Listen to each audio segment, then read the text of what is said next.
amour. Bonsoir. Bonsoir. Entrez. Voici Monsieur Rossignol, un Français. Patricia. Oui. Ça. Et voilà sa charmante épouse américaine, Bonsoir. Patricia. Comment allez-vous? Cela fait une semaine qu'il loge dans cette suite à 8 000 € la nuit. Monsieur est médecin. Le couple est marié depuis 20 ans et vit en Floride. Ils descendent 5 à 6 fois par an au Bristol. Une vie de palace. Ce soir, nous avons un dîner de famille pour 9 personnes. C'est vous qui cuisinez? Oui. Non, je n'ai pas de cuisine ici. Qu'est-ce qu'il y a de typiquement français ici et dans les palaces parisiens? D'abord, la cuisine est incroyable. Ensuite, tout ce que vous demandez, on vous l'apporte. Et puis nous, on vit déjà dans une sorte de palace en Floride. Alors, on aime la grandeur, le souci du détail. On aime la perfection. Et ils nous offrent tout ça. Très très bien. En revanche, c'est pas donné la vie au palace. Vous savez Non, c'est pas donné. Non, c'est pas donné, mais ce qu'il faut comprendre, c'est que par rapport à avoir un appartement, c'est un choix. Au lieu d'avoir un appartement, un pied-à-terre, on va à l'hôtel, puis c'est fini. Ça pas 5 jours. Plus cher de... Voilà, non, parce qu'à ce moment-là, ça devient compétitif. Puis c'est surtout la paix de l'esprit, parce qu'on vient ici, puis c'est fini. Normalement, c'est Patricia qui est meilleure que moi pour faire ça. Voilà. Un confort sans égal, des prix défiant toute concurrence, une flotte gigantesque. Emirates est-elle en train de révolutionner notre façon de voyager?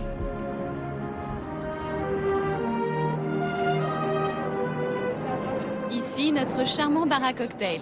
Nos passagers de classe affaires et de première classe peuvent venir quand ils veulent. On peut leur servir un apéritif, ou un verre de vin, ou bien encore une coupe de champagne.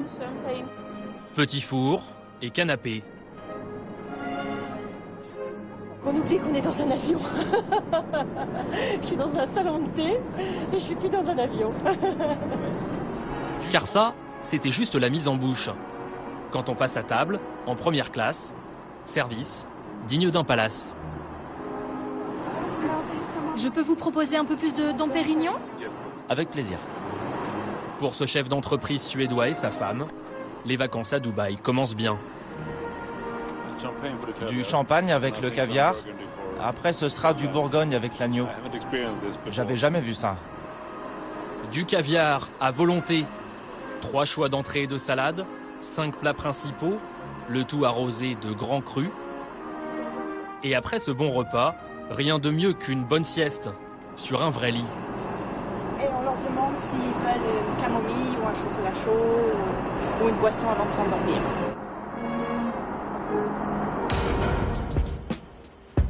Loin du clinquant de Saint-Tropez, de Monaco ou Miami, le port de Livourne en Italie, au milieu des ferries et de la ferraille, se cache une perle, un bijou.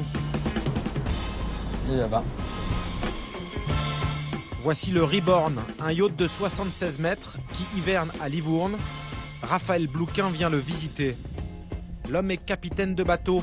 Il est mandaté par de riches clients russes qui envisagent de louer le navire l'été prochain. Nous avons la chance de l'accompagner, en caméra discrète, pour découvrir un des plus beaux yachts du monde. Ce bateau est celui de Bernard Tapie. Là, j'ai lu qu'on pouvait également on pouvait nager à contre-courant, hein, c'est bien ça. Hein. Un hélicoptère peut apponter. Si. Un hélicoptère parce que... Ça, c'est la chambre du PC. Une vue panoramique à 180 degrés. Hein. C'est en 2010 que Bernard Tapie s'offre par société interposée ce bateau pour 40 millions d'euros. Le Reborn, c'est l'histoire d'un bateau acheté après un naufrage. C'est la première étape du comeback de Tapie.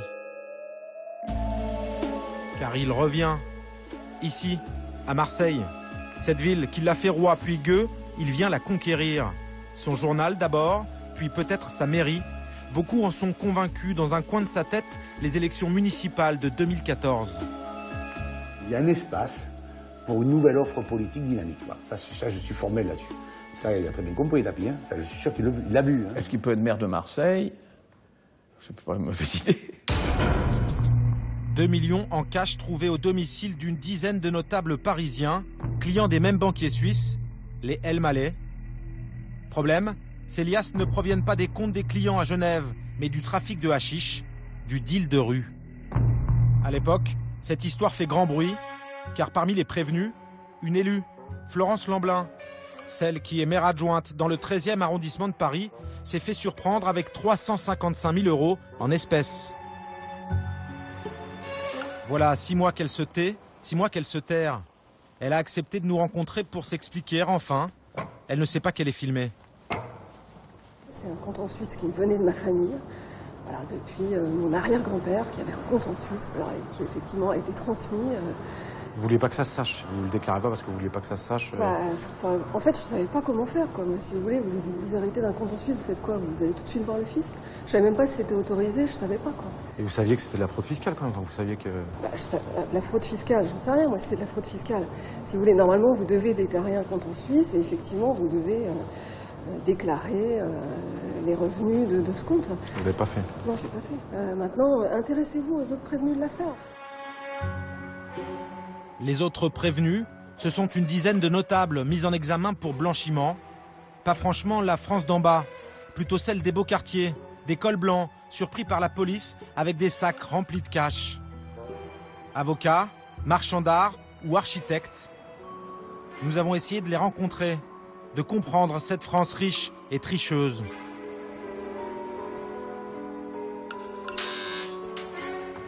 Derrière cette porte, un dentiste renommé.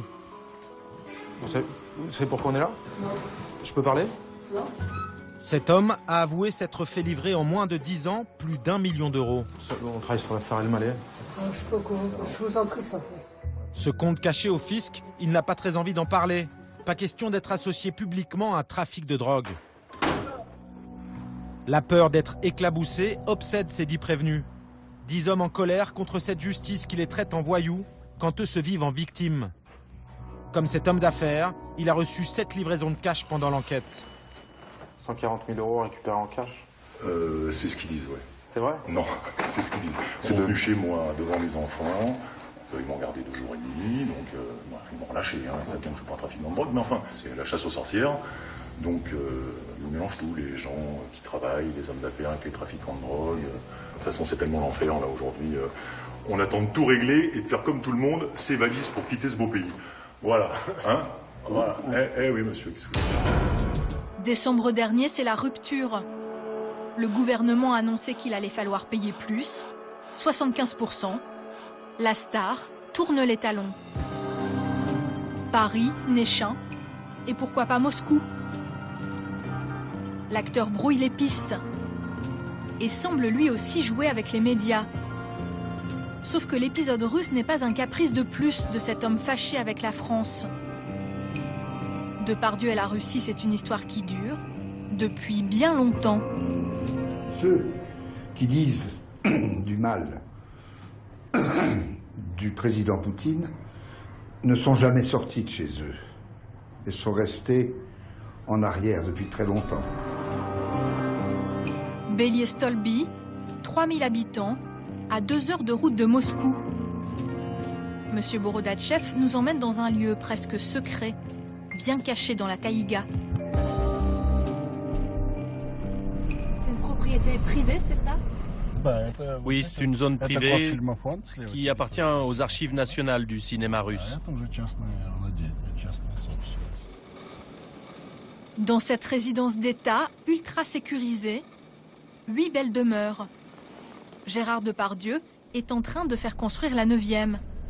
Ce sera une petite maison traditionnelle en bois, de 2 étages seulement. C'est ici qu'on va construire sa maison. Il y en a déjà une petite pour les invités, là-bas. Et à gauche, on va bientôt commencer la construction de l'habitation principale. C'est moi qui m'en occupe. Et alors, qu'est-ce que vous ferez les longues soirées d'hiver quand Depardieu sera là? Quand on sera tous les deux à la retraite, On ira se promener, on fera des petits barbecues, on se reposera, on ira chez l'un chez l'autre pour regarder des films.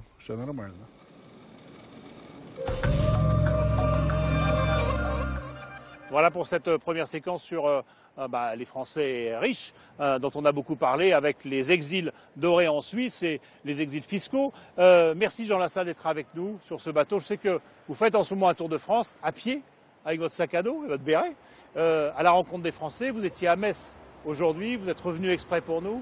Qu'est-ce qu'ils vous disent les gens quand vous allez les voir? Qu'est-ce qu'ils vous disent à vous, Jean Lassalle, député des Pyrénées? Ils me disent d'abord, monsieur le député, on ne sait pas ce que donnera votre initiative. Mais surtout, ne transformez pas nos mots. Dites-les tels que nous vous les avons dit. Dites quoi alors? Alors ils me disent, dites ce qu'on vous dit. On vous déteste. Toute sensibilité confondue, les hommes politiques. Les hommes politiques? Oui. Ou les élites en général? Et ensuite, je me suis rendu compte que c'était les élites d'une manière générale. Tous ceux qui sont censés conduire le pays.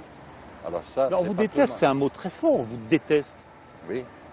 Qu'est-ce qu'ils ne supportent plus chez les politiques, notamment? Ils ne supportent plus qu'au fond, nous fassions, je crois, semblant de détenir encore une once de pouvoir, alors qu'au fond, ils ont compris que ce n'était plus le cas, et les promesses que nous ne tenons pas. En fait, je pense, après je vais dire davantage ce qu'ils me disent, je crois qu'ils attendent surtout qu'on les prenne pour des citoyens responsables qui peuvent entendre la réalité. Ils ont l'impression qu'on leur raconte des fadaises à longueur de temps, qu'on leur fait des promesses, qu'on sait très bien qu'on ne pourra pas tenir, etc. Ils disent ça suffit, parlez-nous comme à des adultes, le sort de la France nous intéresse autant qu'à vous, et on est capable de comprendre la réalité, c'est ça? Mais ils disent bien pire encore, 9 sur 10 me disent ça va péter. Et toutes les couches de société le disent. Et ça veut dire quoi? C'est une jacquerie, c'est une révolte qui gronde, qui se prépare? Je ne saurais pas l'exprimer parce que c'est complexe, mais certains me disent, voyez, je tiens parce que j'ai la rage au ventre. D'autres me disent, j'ai envie de me suicider, mais en même temps je le dis parce qu'il paraît que ceux qui le disent ne le font pas. C'est des phrases terribles. Ils exorcisent leur propre peur. C'est des phrases terribles. Ils me disent, et je leur dis, mais vous ne pouvez pas dire ça. Il y a toujours de l'espoir. Ils me disent, monsieur le député, quel espoir? Nos enfants, qu'ils étudient ou qu'ils étudient pas, c'est pareil. S'il a étudié à Bac+7, il s'en va en Australie. Et j'ai trouvé une maman qui allait envoyer son enfant, 25-26 ans, et qui me dit, je ne crois plus à la France. Je l'envoie en Australie. Là-bas, il va se faire un métier. Et d'autres... Vous êtes en train de rassembler en fait les cahiers de doléances des Français, comme c'était le cas avant la Révolution, là où il y avait déjà toutes ces peurs qui s'inscrivaient, tout ce ras-le-bol qui se disait. Et encore une fois, je ne le fais pas dans un esprit de populisme ni de démagogie. Je le fais parce que j'ai l'intime conviction qu'il est minuit moins 5 et que c'est maintenant que se dessine. Soit c'est le cauchemar qui se prépare annoncé, soit c'est une formidable page de l'histoire de France. C'est pour ça que j'ai voulu les cahiers de l'espoir. Ah, et c'est quoi l'espoir alors? Qu'est-ce qu'il faut faire?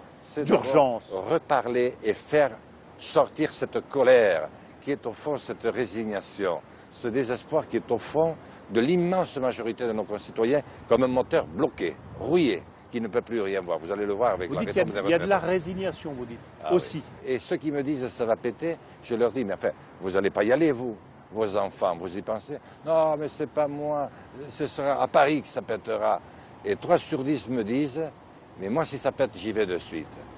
Ça vous a surpris tout ça? Ça vous a fait mal? Ça vous a fait peur d'entendre cette violence dans les propos, dans les têtes? Non, je suis parti parce que justement, je le pressentais. Je crois que la politique, c'est de sentir, c'est d'aimer les gens et c'est d'avoir des intuitions. C'est un peu comme ça que vous le voyez. Merci Jean Lassalle. Et alors, vous allez reprendre votre bâton, là, vous y retournez? Il faut libérer l'intelligence. On est un peuple extraordinaire. Et si on réussit ça, c'est la plus grande reconversion de France et c'est une des plus belles pages de notre histoire que nous allons inscrire. Merci beaucoup. Merci. Bougez pas. Merci.